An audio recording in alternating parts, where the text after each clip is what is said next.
C'était qui les sacs?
Hello and welcome back to the first day of the Student Entrepreneurship International Summit by Pépite Île-de-France.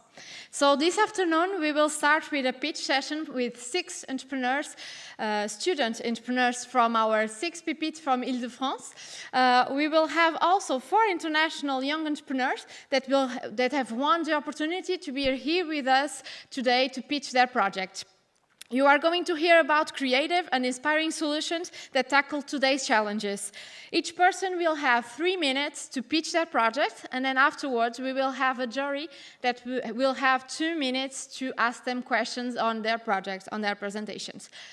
Dear entrepreneurs, please be aware that you will hear a gong as soon as we reach the 3 minutes time. I'm very happy to be here with you today, and I hope you enjoy this session with our young entrepreneurs. First of all, I want to ask Ahmed to come to stage.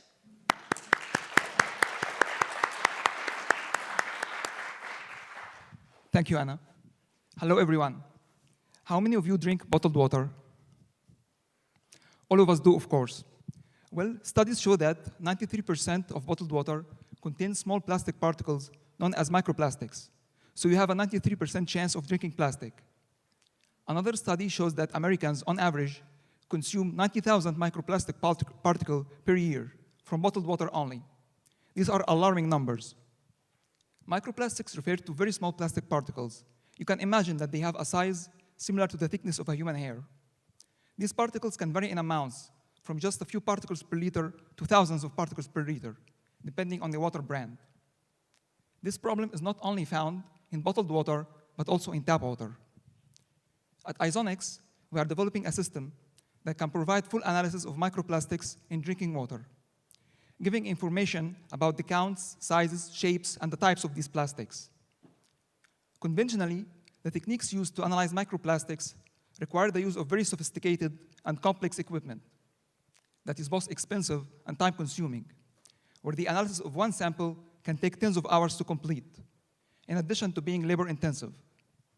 On the other hand, our system is much faster, where it can do the analysis in tens of minutes, and it is also more cost-efficient, as it significantly reduces the operation costs. It is also a portable system, which you can use to obtain the results in different locations. These different advantages are thanks to the technology we're developing based on microfluidic chips, like this one, which can trap the microplastic particles and help in the analysis process and help automate this process. We are working on our first fully functional prototype, which should be ready by mid-2022. We believe that this kind of system has great market potential, as the market for bottled water testing equipment is growing at an annual rate of nearly 5.5%. Also, it was valued at more than $6 billion in 2020. We believe that this system will be of great interest to a number of industries, such as bottled water, tap water providers, and also laboratories testing water quality. At Isonics, we are developing a system that can replace conventional techniques for the analysis of microplastics. We believe that this system will help drinking water providers to make wider scale studies and hence provide water that is safer to drink. I will be happy to discuss more with you about Isonics during the cocktail, and also you are welcome to visit our website, isonics.com. Thank you.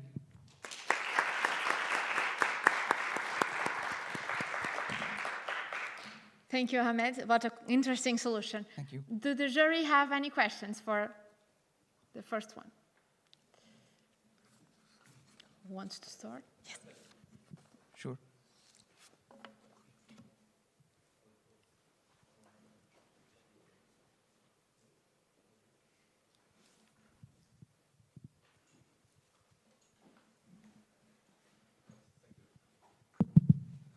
Okay, can you hear me? Yes. Okay, thank you for your presentation. It's what is really your market? It's the providers of water. Exactly, it is the companies.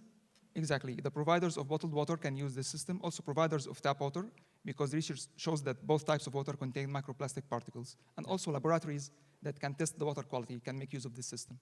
And your sensor can give information about the type or the information and the category of plastics? Well, this sensor, it helps facilitate the process because it traps the plastic particles in very small areas.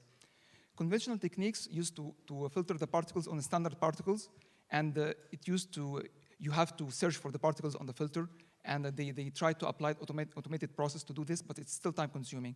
So we are doing something that is different, where we use these chips to trap the particles in very small areas, and we can analyze these small areas with the different equipment, which will facilitate this process and make it much faster. And do you work with the regulations, for example? Because it's important to have some discussion with the regulations to be sure Yes. that your technique, for example, can be useful. Yes, we know that a standard is in progress to develop in Europe, so that there should be a standard for the amount of plastics that should be present in a liter of water. So we know that this standard is in progress, and soon it will be implemented. So we know that the different water providers will want to comply with the standard to have the trust of their customers. Have you met some of your potential customers? Yes, before actually launching our startup, we have met with some of these potential clients, and we discussed with them the advantages that we see for our product, and they were very interested, including one from bottled water providers and another one from a laboratory who is specified in water testing. What about the production cost for your product? I'm sorry?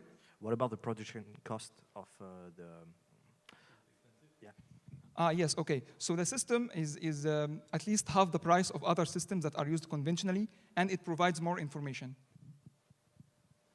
You want to ask about the kind of figures? No, the cost.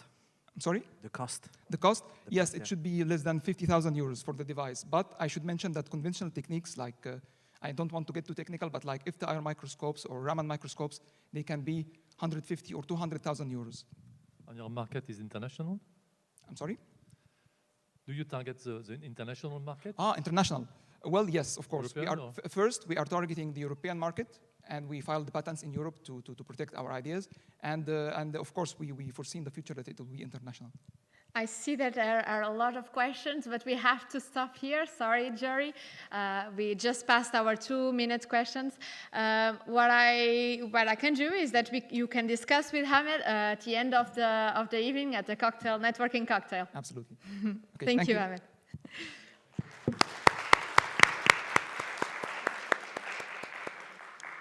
So we've seen a project from Pépite Île-de-France, and now we are going to go over to Turkey and welcome Yusuf and his project.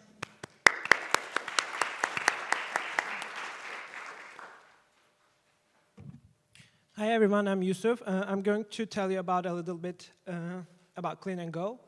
You know about climate change and crisis. We were in a race challenge with my teammates, Ece and Egem. So regarding the recent disasters in Turkey, like 181 wildfires in 1 week, and also the mucilage problem in Istanbul, Bosphorus, and several floods, we have decided we need to do something, and we invented Clean and Go. Clean and Go is actually an application that shows the closest recycle bin suitable to your material that you're holding, and you want to go and put it in the trash. So how it works, it actually scans the barcodes and the codes on the materials, then it will show you the closest recycle bin by the location services, and after you throw it with a gamified way, it will allow you to gain some points. So we are working to locate the closest recycle bins with several companies, collaborations, and also with the municipalities too. We are going to support SDGs 9, 12, and 13. And we are going to make a little bit gamified app that engage people with it. So it has a location section that shows what your friends are doing and what kind of collaboration we have around you. And also it has a wallet that shows you how much carbon emission that you have decreased, and also how much money that you are deposited when you throw your trash in the correct trash bin. You can donate it to an NGO, or you can spend it in the collaborative markets. Our first market is Istanbul, and we're going to reach to 50K people in there, white collars and students. Then we're going to launch in Turkey and in global. We're aiming to be in the top 10 global apps, lifestyle apps soon. And we are trying to work with Adidas, WWF, Nestle, and Starbucks. We're trying to connect them right now. It's in idea stage right now. And lastly, to engage people with the application, we are going to create some green fest and also local bazaars to support locals too. We are now creating the app and also UI with some students. We are all bachelor degree students, so the app is only in prototype way, so we can only see the screens, but we don't have the app. I think I finished my presentation. Thank you.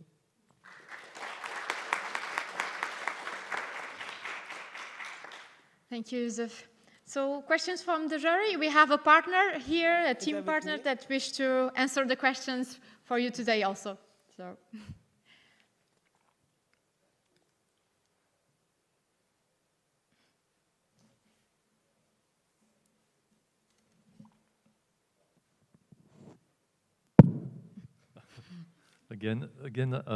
One question about your market.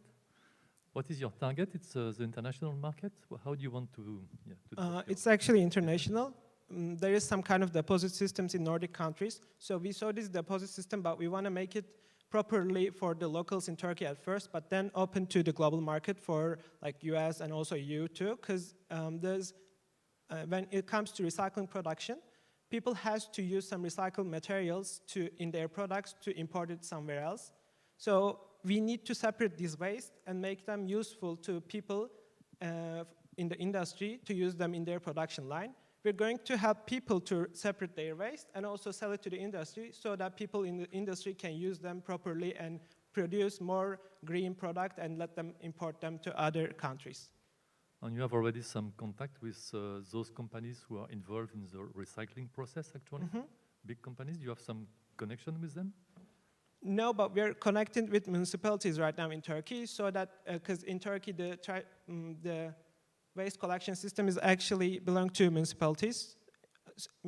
Municipalities, after collecting them, they're taking them from them, and after this taking collection, they're selling them to the whole waste collection place. They are not separating them, they're just burn them together instead of separating them and sell them. So we're going to help people directly to separate them. Then after this separation process, we will connect to the, we have like a couple of mentors from the industry. We will going to talk with them how we can manage to sell them. We're just in the idea stage, it's been 2 months.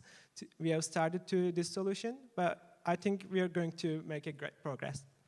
It's not clear for me, your startup company, as you started, or it's... No, it's in the idea stage. We don't have the company right next now. Next year? Okay. Thank you.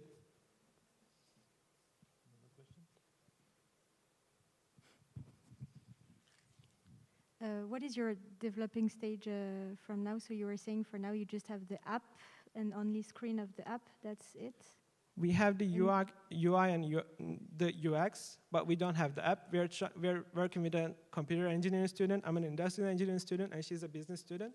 We're 3 of us trying to make it the app right now. Thank you. Thank you. Sorry. Oh, okay. Do you have any idea of the financing that you're going to need to complete your project? Yeah, we do some Excel tables for that as both management faculty students. We need like 80K euros for the first year to launch the app. Thank you. Thank you. Thank you, Clean and Go team. So, big welcome for them. So we are now coming back to Paris with Edna from pepite-idf.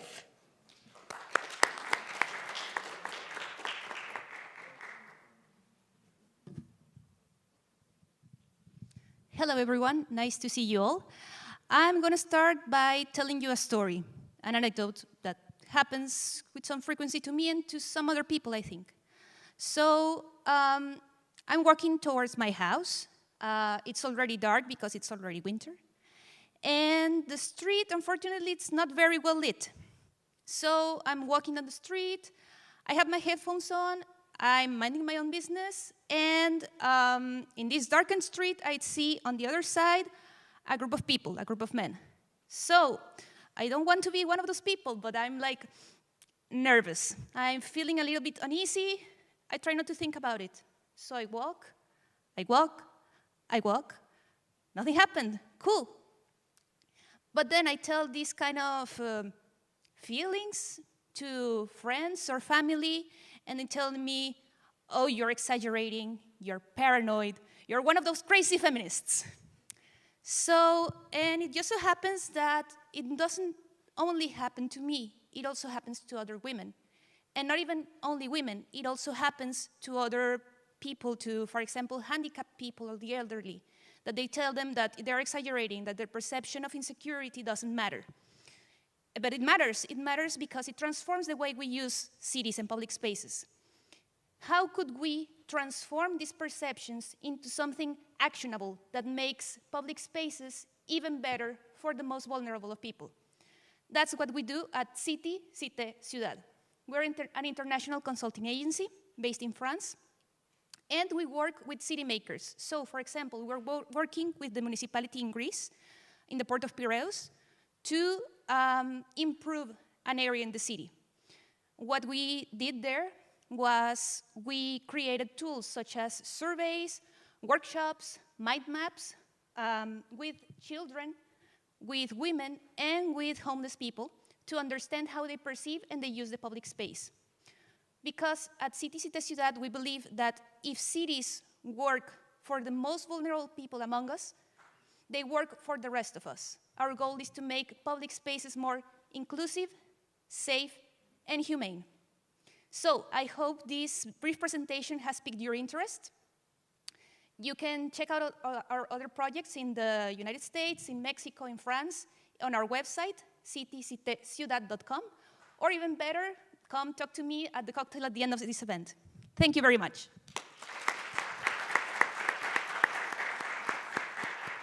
Well, thank you, Edna. I really related to your pitch. So, do you have any questions?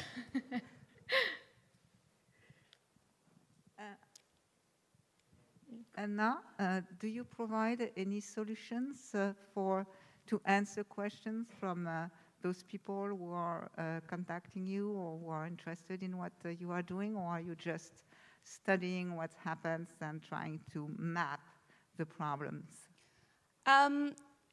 For example, with this project in Greece, their goal was to make a public space secure. That was a very wide goal. So because you can make it secure by putting security cameras or putting more policemen.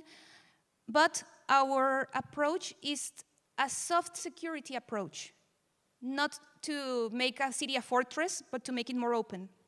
And in this case, we provided first a diagnosis and then suggestions for solutions that didn't involve policemen, for example, or targeting the homeless because, well, they are also users of the public space. So our solutions are varied, and it depends obviously on the context and on the scope of our client's project. What about the competition or your competitors? Competitors, yeah. Well, we are a very special service. Our goal is precise. The thing that makes us different is precisely this focus on security, because there are many consulting security firms, and many of them focus precisely on what I was saying, the hard security. We provide soft security. And another potential competitor are other consulting agencies who focus on public space, but it's very wide. So I think that what makes us special, what makes us unique, is the fact that we combine these aspects that oftentimes do not combine, like security and inclusivity and human scale. Sometimes they are very diffuse in this ecosystem. And do you have any results on the advice and strategy that you give to cities? I'm sorry, I didn't. Do you have any results on results? Yeah. Yeah. Well, the project, for example, the project in Greece, it's fairly recent.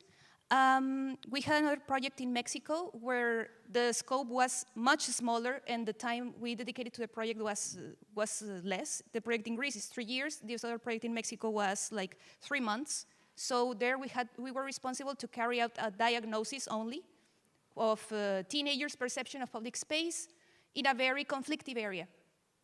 So we created a workshop with these teenagers. We tried to understand what their perception was, and it was very interesting because compared with what the parents said, it was completely different. And we provided the school that engaged us to do this. We provided a report with potential solutions on how to take the teenagers' worries seriously, because parents say, yeah, you're imagining you're being dramatic. And yeah, they are in the process of implementing. It's fairly recent.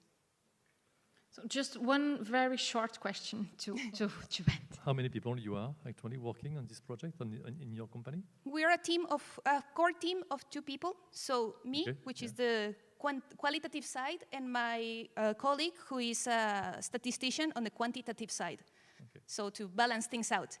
And depending on the project, we also hire or outsource other activities. So for example, someone who's more, for the Mexican project, we had the collaboration of a psychologist who was very well acquainted with this zone. So he was more well equipped to extract the information, and it was up to us to analyze it and propose solutions. Thank you very much. Thank you, Ed.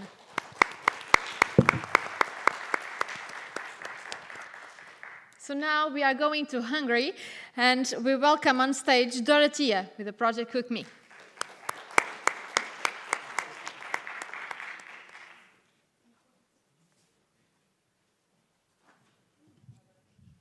So, hi everyone, bonjour. I'm Dorothea, I'm the representative of the Cook Me application. And before I get started and get into the deep, first of all, I would like to ask you a question. Have you ever been in the situation when you were standing before the fridge, you opened it, and even it wasn't empty, you just felt like you don't have anything to eat? Or maybe you were trying to do your favorite food, and you just realized that you don't have enough ingredient for it. So you throw away your idea, and you just went somewhere else. Or you felt like you are a bit lazy, or feel yourself a little bit lazy to go down to the supermarket and find the ingredients you need for it. So if any of these questions you answered yes, then I'm telling you I have the solution for you. And it's called Cook Me. So what is actually Cook Me? It's a platform. It's a platform for people all around the world to share their recipes, and also to provide a solution for the overconsumptions. Because what really do when we throw out our expired food that maybe could have been eaten before? We are over-consuming. So this is the platform for it. And what's good in Cook Me? So you are sharing your recipe maybe for people that before they didn't know that kind of food and they will like it. But it is like a community too. And you can also win. And not only because you are not wasting your time or not wasting your money, but also because you are giving for a better purpose, to reduce the overconsumption, your ecological footprint, get better your environment, and also because you can earn money. And how you can earn money? You have 2 possibilities. One is that you are sharing your recipe, which have to be easy and fast to make. And this is our perfect recipe. Because we are not Michelin star people, or we don't have, or not all of us have this possibility to make delicious food, but in an easy and very fast way. Now we are 3 of us that we are working on this. But I'm really happy, and I'm really trying that this community of online will become.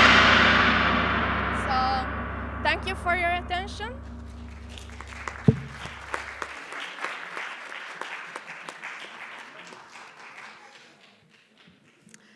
Thank you, Dorothea. The jury have any questions for this pitch?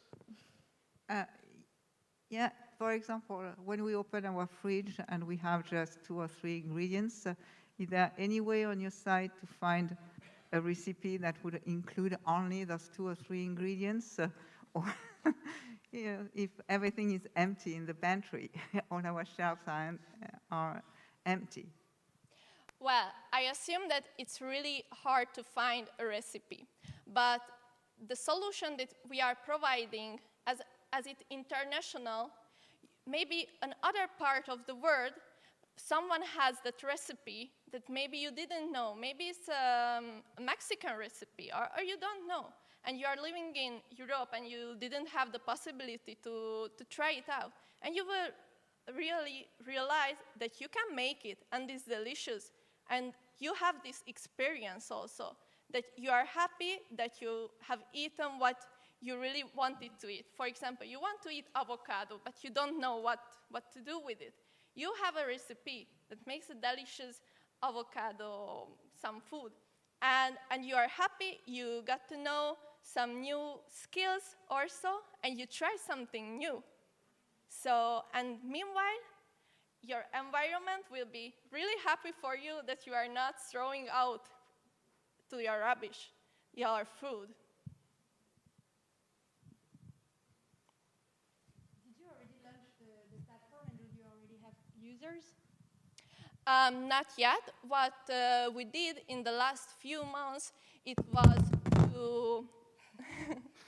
to check actually if there is public for our application, and what are the community or who we are targeting. So it was more like a planning, and for moving on as a next stage, it will be the implementation. What's your revenue model? Sorry? How do you earn money with that? Sorry, I didn't understand the question. How will you do some? Will you make some revenue with that? What will be the business model? Oh, the business model. So it will be, we are targeting the end users, so it's a B2C model. So you will have to pay to. Well, the thing is that for people to earn money in our application, they need to register and be. There will be two kinds of users: the one who is free, totally free, and the other one who is monthly paying for our service and to be able to earn money in our application. Thank you, Dorothy. I think we are going to close the jury now. Thank you. So let's welcome on stage a project from CY Entrepreneur, Fukiang.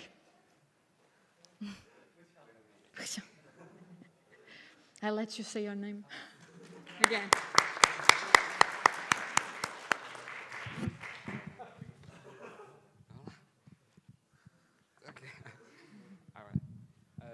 Good afternoon, everyone. It's a great honor to have the chance to present here today. Before we start, I would like to ask you some questions. Have you ever lived bored, or have you ever studied bored? Yes, I believe I have aroused some of your memories. But in order to democratize this experience, I would like to share with you a funny story. Since I have been in France a long while, I'm quite known for helping others to deal with variety types of problems. Once I got a friend who did not receive the subsidies from Gov for a long time, which I believe is quite a normal case here. So she asked me to log in her account to see what's going on there. Surprisingly, I found out that she has two last names, divorced with her husband, and will get enrolled into our school in the future. Well, none of them is true. None of them is true. Yeah, I block out, sorry. What's the next? Since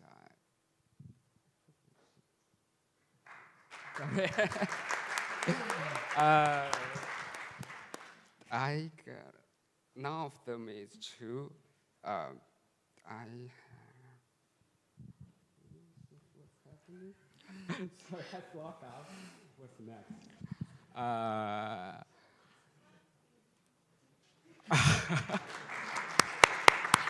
Okay, I'll take it over. So in order to tackle with all these kind of issues, we would like to launch a platform where it's a kind of community where each one can help one another.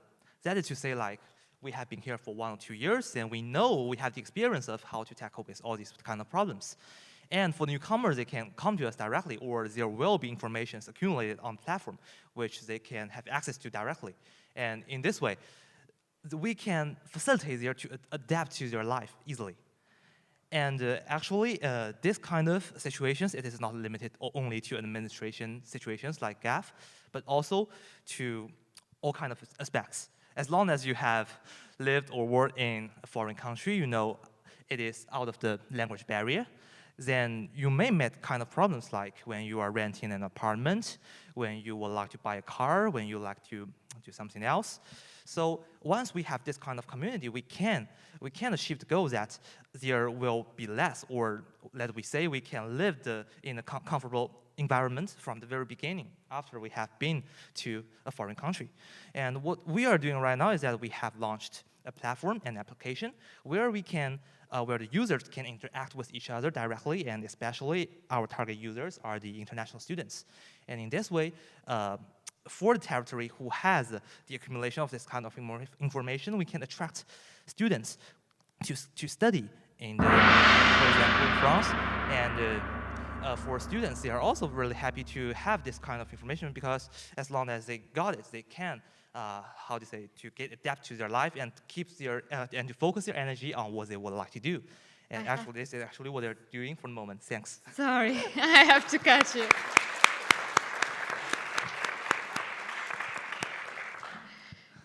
So it was quite speedy on the end, yes. I think. So, but you were talking about international students that we have here today also. So maybe our jury would like to discuss and ask you some questions. Well, I would ask the same question. How do you make money? Yeah, it is actually the question I'm waiting for. Because for us, we have designed, actually our service we have categorized into 2 parts. One part is the first necessity, which means that students need them immediately when they arrive in a new hosting country. And for example, what is in the first necessity, like food delivery, and actually we have already launched an app which can tackle this problem, because usually we do not have like Chinese food, Japanese food in school's canteen. We have course. But for Asian students, they would like to have their home taste. But often we found that there are certain kinds of providers, restaurants, exotic restaurants, just near around the campus. So we make this kind of connection. And on our platform, we use the batch food delivery model, which means that students, international students, they will order in their favorite restaurants, and the restaurants, they will make a batch food delivery, that is to say, they deliver only once during the lunchtime to the campus. And in this way, we can gain some commissions, and also it will be the entrance of traffic. Because as long as it is the first necessity for students, they will have to use it immediately once they have arrived here. And then they get to know us, they get to know the platform, and then they will know that what kind of help they can get from the platform. And the second part is like the services I have just mentioned, like GAF. We have GAF accompaniment services, and that is a direct cash flow. Like if they come to us, we have GAF agents who will help them, accompany them with all kinds of problems, and also renting houses or sort of things. And actually, this kind of service providers already exist here in France, but the problem is that they are not digitalized, and their process is quite complicated, while compared to our model. Like for us, the students, they all need to submit a form online on our website, and we will automate all the processes afterwards. And the only thing they will need to do is to wait for the results. Yeah. Thank you. I think it was almost the second pitch there. Yeah. So since actually it's a quite large project. So very, very, very short question. This is a short question. Could you describe your project in one tagline, please? Okay. My project is Concierge de Bon Zéro for international students. Thank you. Thank you very much.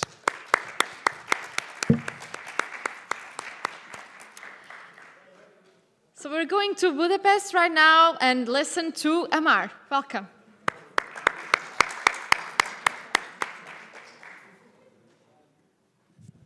So, good afternoon, everyone. Is it fine if I skip the presentation? Is it fine? Actually, I'm just kidding. I have to get to my course and actually go to work to work extra hours to be able to pay the money for my room. This is one, and second, my education expenses. So I believe I have a good excuse to leave. Correct? Oh, just a minute.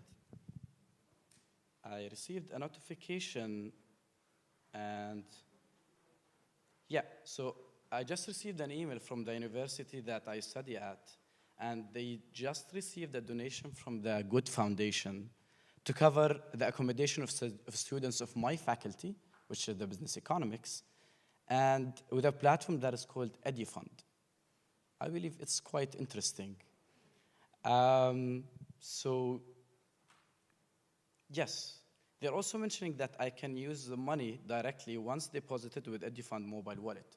That means that I can use the cash it in or cash it out, transfer the money, pay my daily expenses without opening a bank account, which is actually a struggle when it comes to international student living in Europe.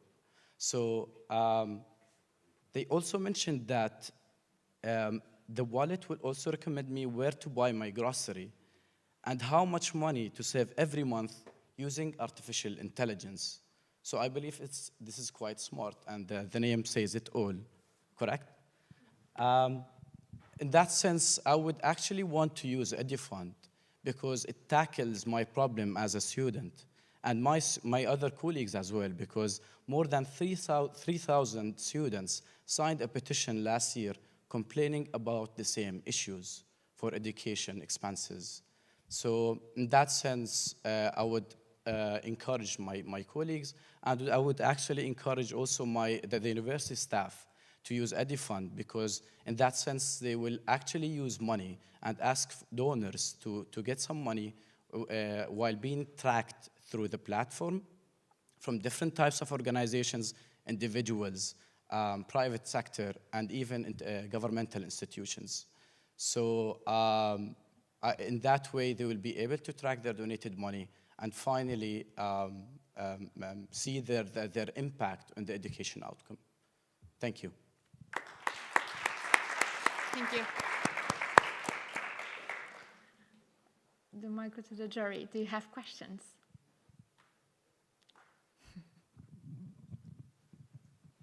Well, okay.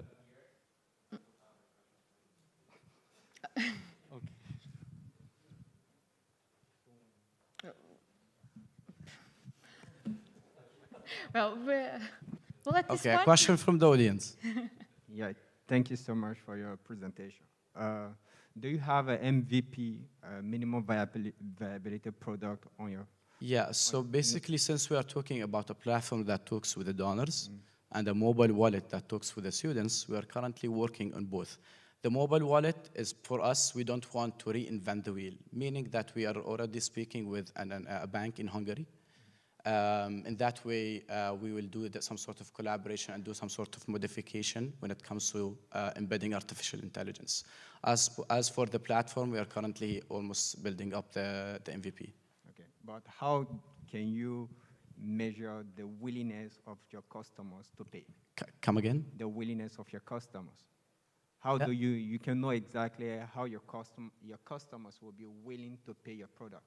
Do you have any mechanism? You have any strategy? Which customers are you talking about? Because we are talking about different entities. What is the target of your customer? Do you have a B2B or B2C? So, like, EduFund is a fintech platform that connects higher education institutions with donors. Yeah, so these B2B. Are the people that we speak with. We don't speak with the students. We offer them a platform or a mobile wallet. Why? Because we don't want to bombard ourselves with if the students is qualifying the donation or not. And that way, the higher education institution will be the one qualifying those kind of students, whether it was on a program level, and faculty level, or institution level as a whole. Okay. Let's get back to the jury. Yeah. So who But will- thank you for the question. Sorry. Who will pay for it at the end?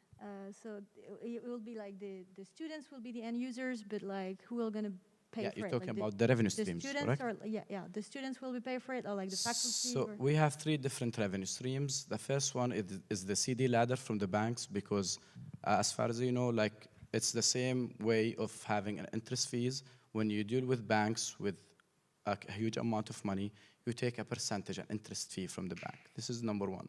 Second is the commission fee, or the administration fee, let's call it properly, that we will take not from governmental institutions when it comes there being a donor. We're taking it from private sector and individuals. So we take a very minimal fees when it comes to that. And the last but not least is the transaction fee. So we have 2 scenarios. We even take transaction fee, the transaction fee from the students when they do transactions, or only with cash out. But it will be competitive when it comes to comparing it with Revolut, for an example, or any kind of new banks available in the market. Thank you, Omar. I think we're going to close this journey. Thank you. So we come back to Paris, and we welcome Juliette from Pépite Île-de-France Entreprendre.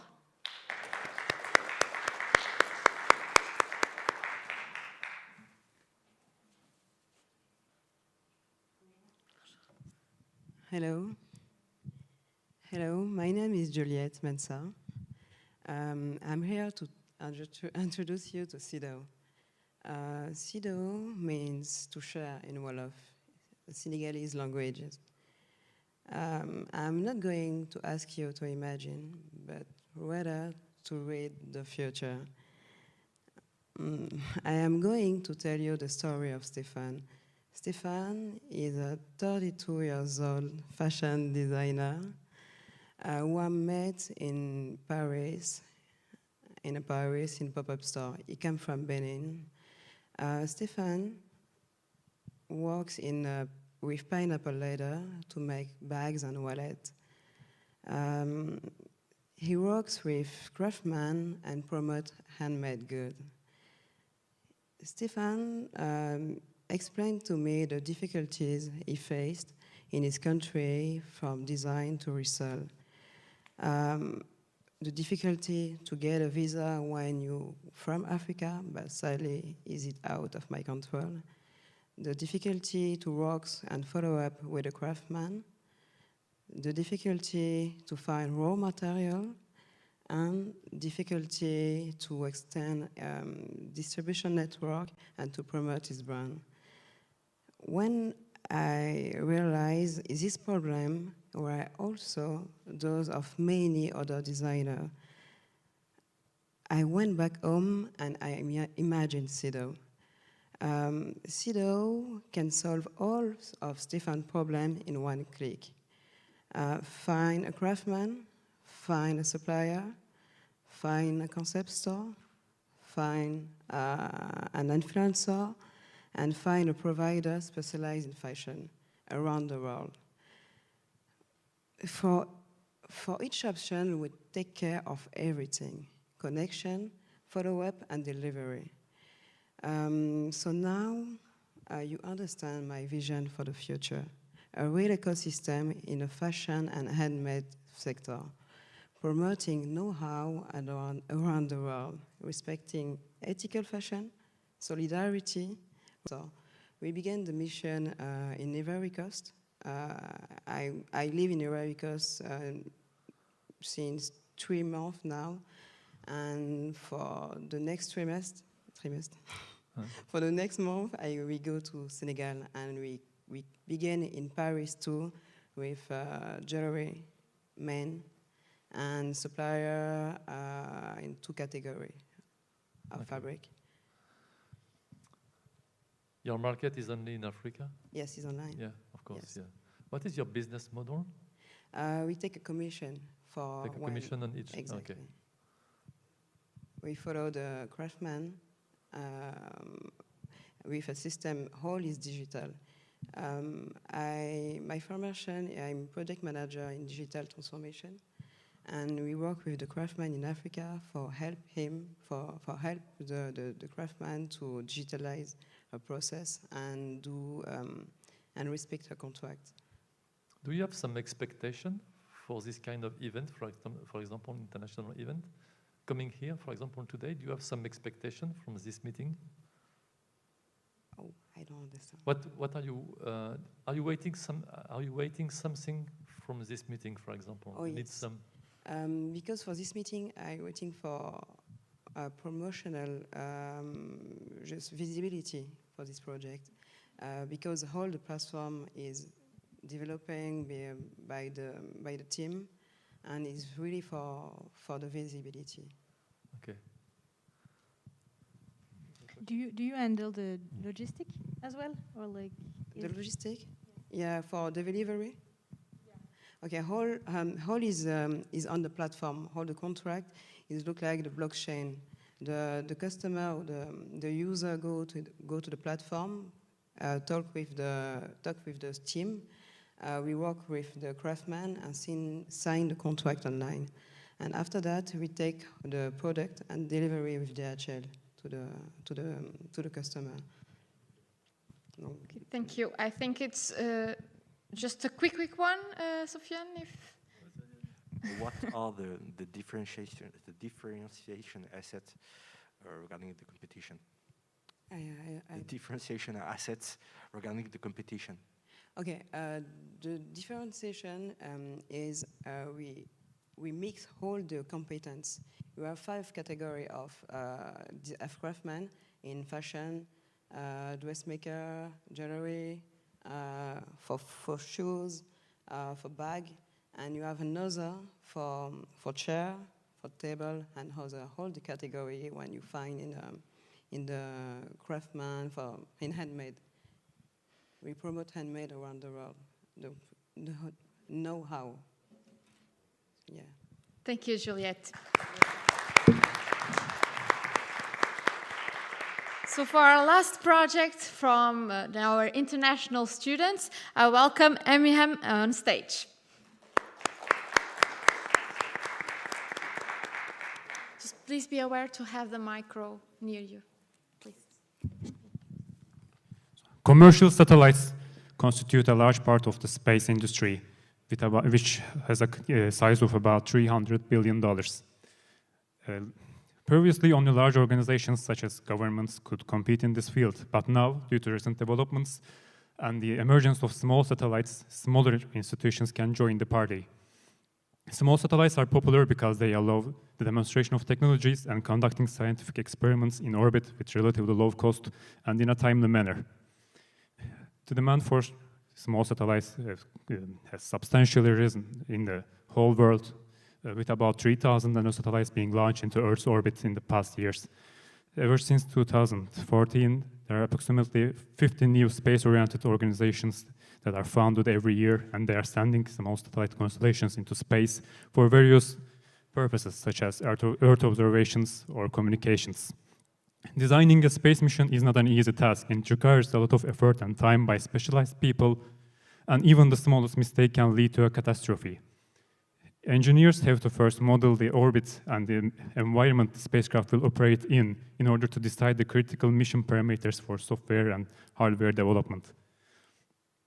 This was a problem we had to overcome in the design of our satellites as well. So we had the idea to develop a simulation environment where we can accurately model the orbit and the environmental effects the spacecraft will experience in the space. There are already tools that are available for this task, but they are mostly insufficient to satisfy all the requirements, or they are inaccessible due to the international regulations. This is where we step in. Our software will increase the success rate of the missions, as well as decrease the time and effort required to develop them. As an innovation, we are proposing to use artificial intelligence methods using data from the thousands of objects already placed in space to train models which will generate more accurate results than the traditional physics-oriented methods because they can capture the perturbations better. In order to widen our customer base, we will also include some educational tools inside the simulation, so we can make packages according to the user's needs. So not everyone who wants to develop a spacecraft mission, but also students or people who want to learn more about space missions can also use the software as well. Our team constitutes of very skilled computer engineers as well as aerospace engineers that took part in spacecraft development phases and who have worked with the experts in the field. We believe in our ability, and with enough help, we can dive deeper down into space age. Thank you.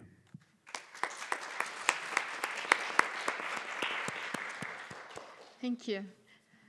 Can we go to the questions of the jury? There any question?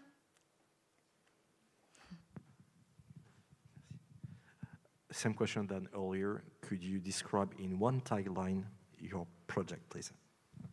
Excuse me?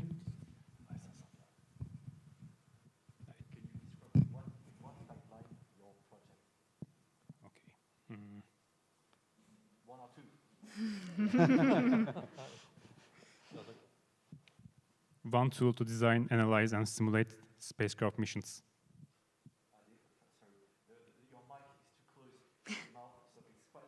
Okay. A single tool to analyze, develop, and simulate spacecraft missions.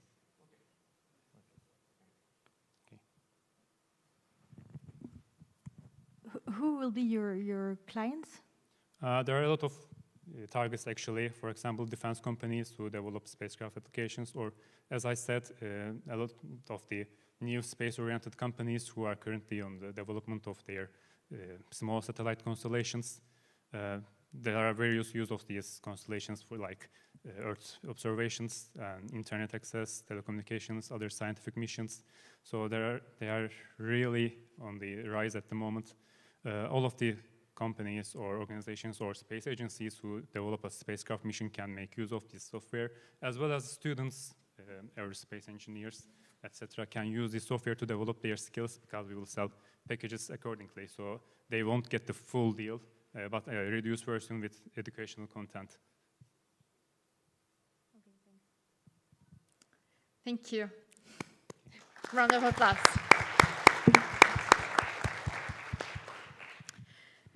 So we come back to Paris, and we are going to welcome now Praveen from Pépite Pont.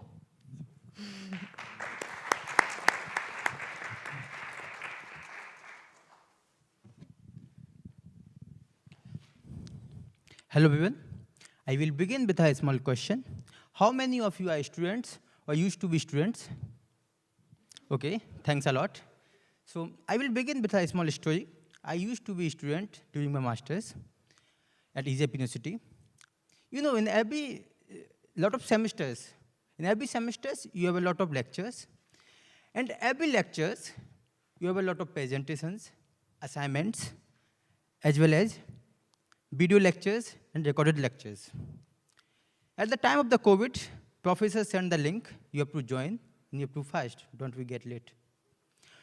It is very difficult to manage the files and find these links. Here, dots begin with a solution, organizing the files. We developed the software where you can file all these things at one place. Like you have any lecture, you will have a link at the same place. You have the presentation, you have the assignments, and over there you also have your grades for that assignment. So all things come at one place. In addition to that, you also have your personal notes during the lecture. I have also focused about, I find many times when professor is giving any lecture, we don't understand. It happens everyone, I hope. For that particular topic, I add a features, personal consultancy. Your friend can give your consultant and taught or teach that particular topic.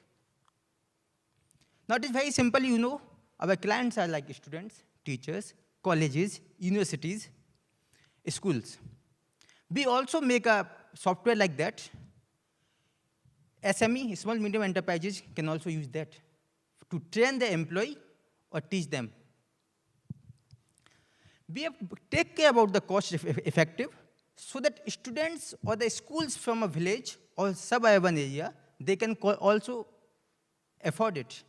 And our aim to digitalize each and every corner of the world. Money should not be the problem. Our future, we are looking to add some AI models to make it advanced, automation with some IoT. To make it more personalized, we are planning to add launch our own tablet where this software should be inbuilt. We have already tested 2 months ago the live beta testing with a couple of clients. And now we are ready to launch it to not only France, but also in other countries. And we are more looking for the investors. So if you like that, you can know more information by visiting our website, edu.dotsforall.com. And you can also talk to me after the session. So thank you so much for your attention.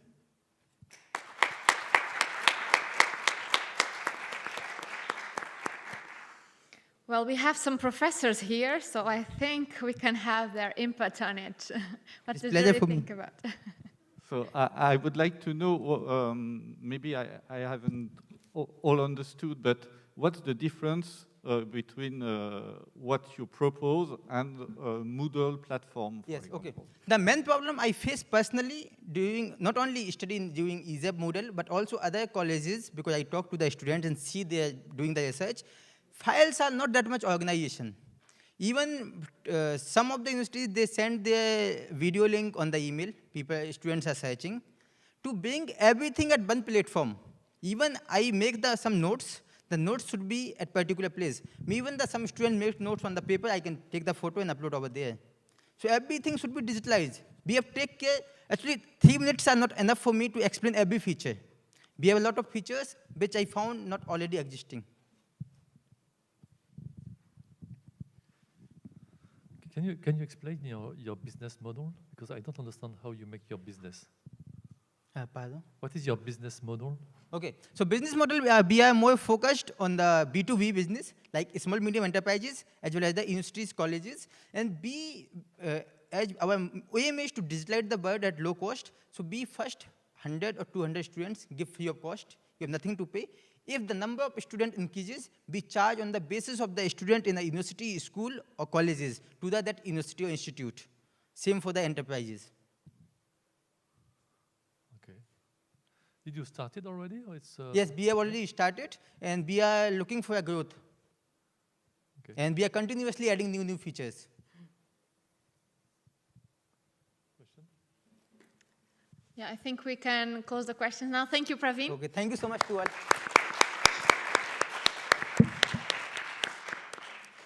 So last but not least, we are going to welcome Thibaut from Pépite Sorbonne University.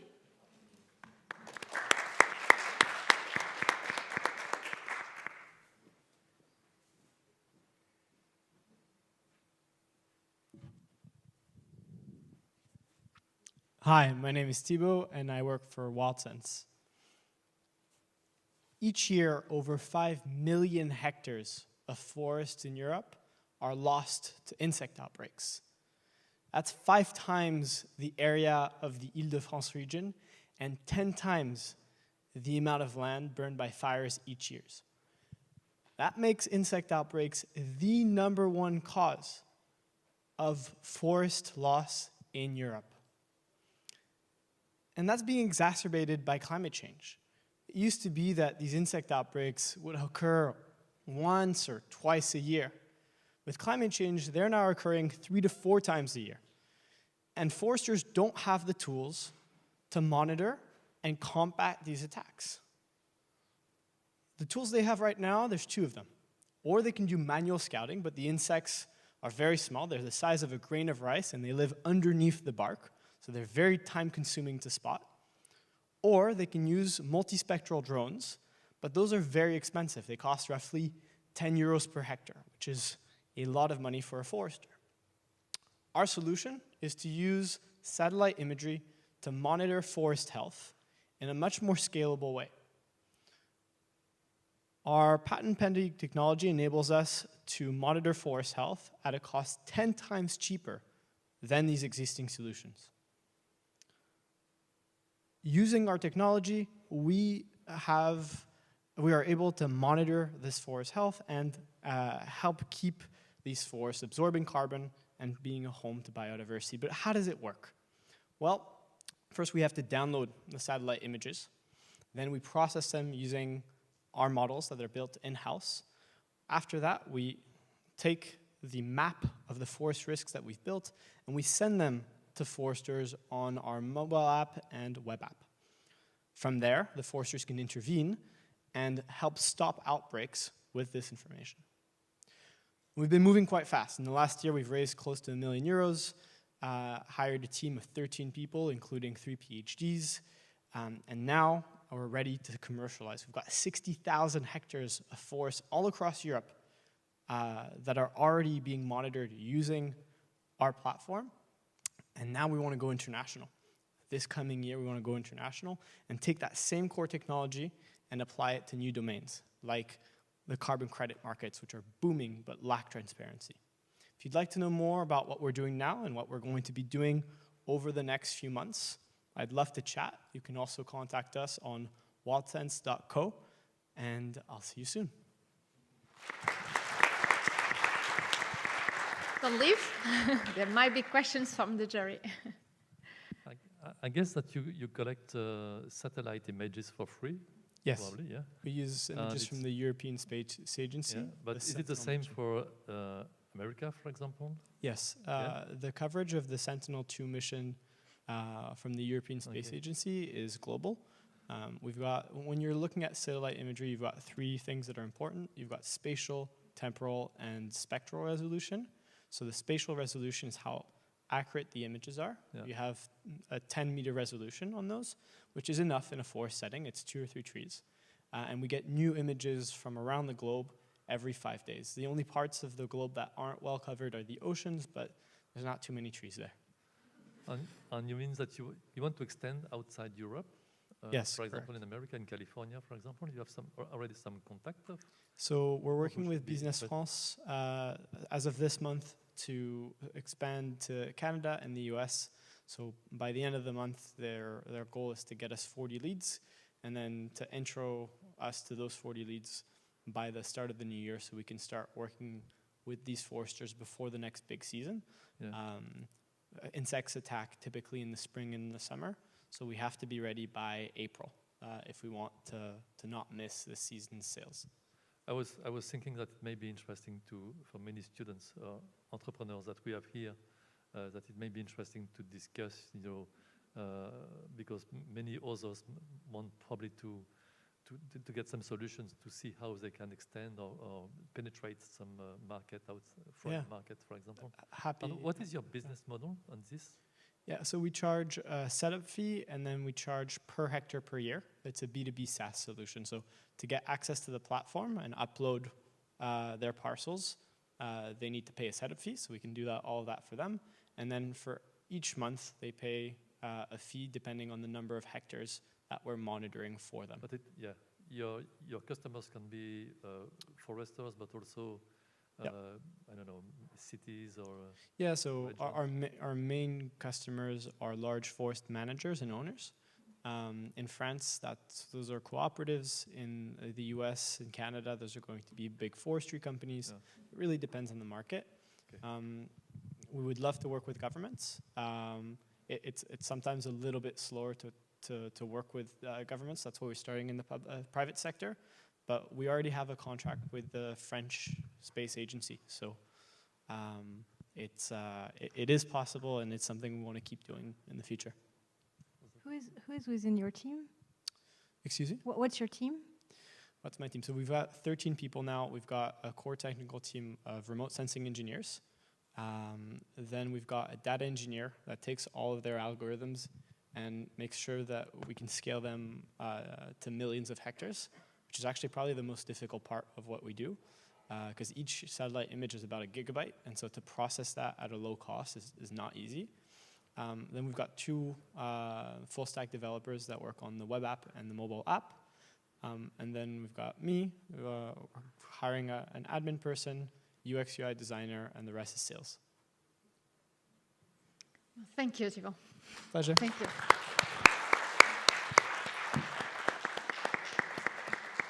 So we've reached the end of our pitch session. Thank you, the jury, for all your questions. Thank you, everyone that watched from home and followed our pitch.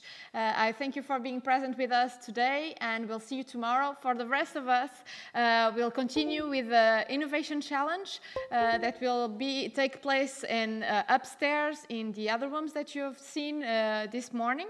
And let's give another round of applause for our great young entrepreneurs and give them the best luck.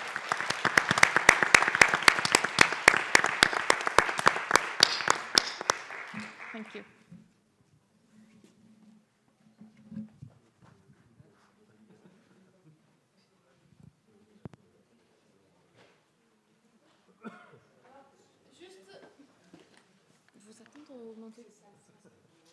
So we are going to ask the ones that are participating, well, all the students that are participating in the Innovation Challenge to join us in the room 105. And for the people that pitched, you can join them just a minute afterwards. We're going to take a group photo.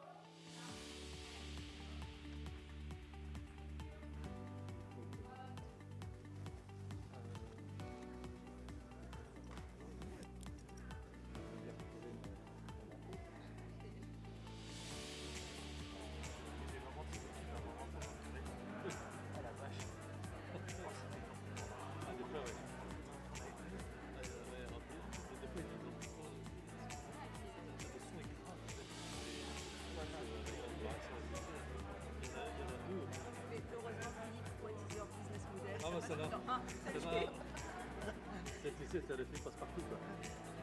Heureusement, rien compris au truc, mais je me dis, bon, c'est quoi ce business model? Bon, tu mets 1 euro, t'en as pour 2 minutes. Quand t'as posé cette question, c'est nous qui les prenons des professionnels. Ah oui, non. Mais ça dure.